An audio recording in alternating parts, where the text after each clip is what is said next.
Welcome to the Surevent Ventilator in-service training. This is the Surevent Ventilator. The Surevent Ventilator is a pressure-cycled automatic pre-hospital transport ventilator. The Surevent Ventilator is oxygen-powered, single-patient use, and disposable.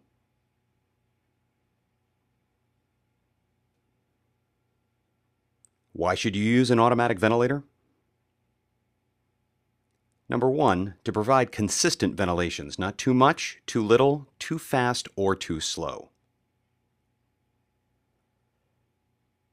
To continue ventilations when you as a provider will not otherwise be able to use a bag valve mask, such as transport across long carries or downstairs. Also, a portable ventilator is less likely to pull your ET tube or other advanced airway.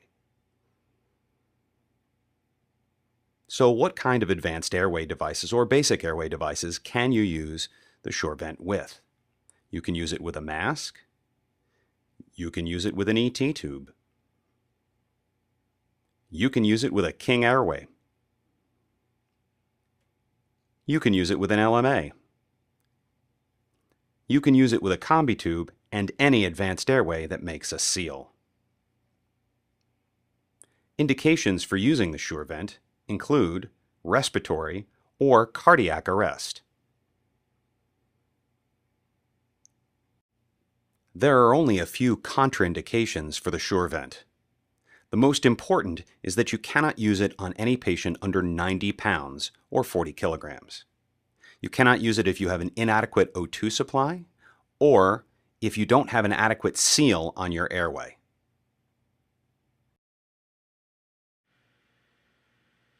Frequently asked questions. The Surevent ventilator uses about 15 to 25 liters per minute typically, the same amount as a regular bag valve mask.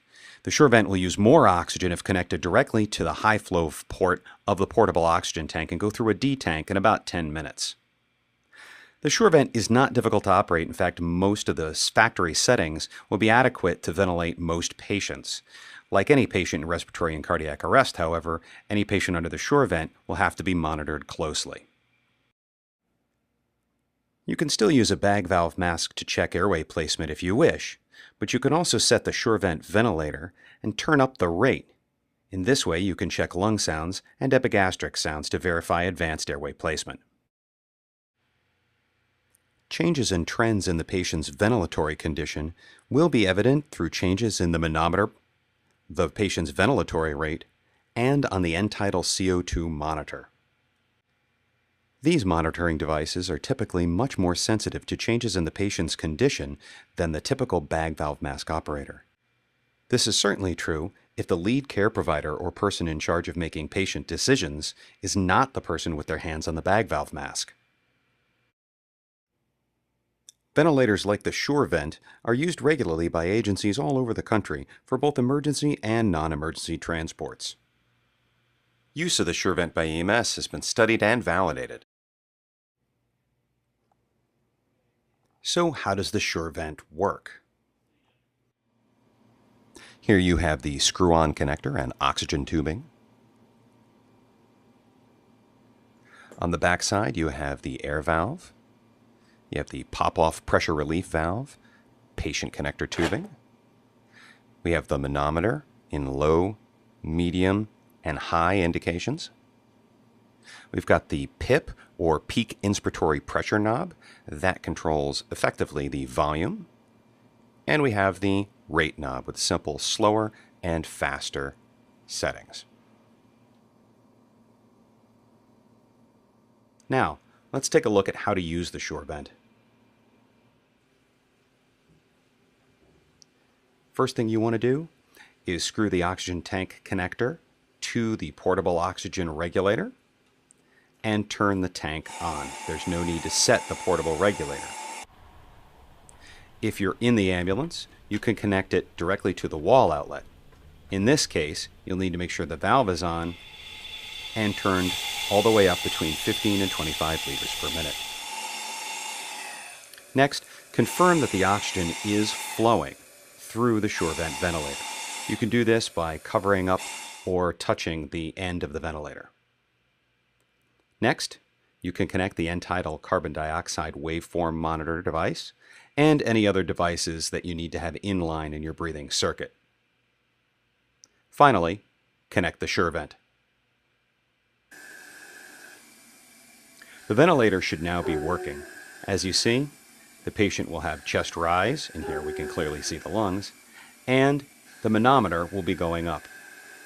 At this point, you want to check for any air leaks in the system and adjust the pressure with the PIP valve. The preset 25 centimeters should be adequate, but you may need to go higher. Here we're looking for chest rise. If you're checking for the position of your advanced airway device, you may want to have the patient breathe faster so that you can check lung and epigastric sounds. Once you're ready for transport or regular ventilation, your target is going to be approximately 1 breath every 5 seconds. 1 1000, 2 1000, 3 1000, 4 1000, 5 1000. You must use end-tidal CO2 monitoring every time you use the Surevent ventilator. End-tidal CO2 monitoring will guide your ventilation with the Surevent just like it'll guide your ventilation with the bag valve mask. Your target, as shown here, is 35 to 45. That's the normal range for end-tidal CO2, but even during cardiac arrest, your end-tidal CO2 should be at least 10, if not 10 to 15. If the patient's CO2 rating is above 45, you're ventilating too slowly. If, as is more common, your end-tidal CO2 reading is below 35 or below 10 in cardiac arrest, the most common cause is that you're ventilating too quickly. Slow down. Now, confirm airway placement and, of course, continually monitor your patient.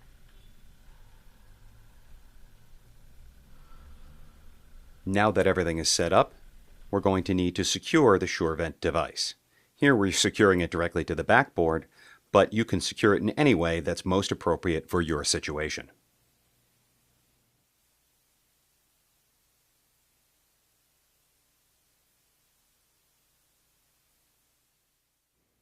In emergency situations, problems arise. Here's how to troubleshoot the Surevent.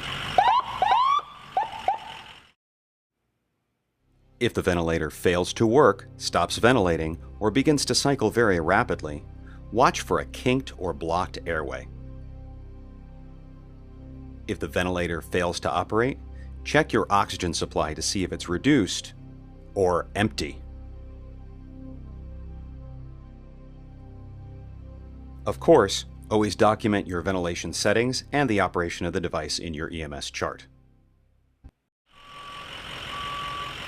Well, we're coming to the end, so let's take a moment for a quick wrap-up and review. The first thing that we're going to want to do is connect to an oxygen source, whether that's a portable regulator or the onboard oxygen supply in the ambulance. 15 to 25 liters per minute is a minimum.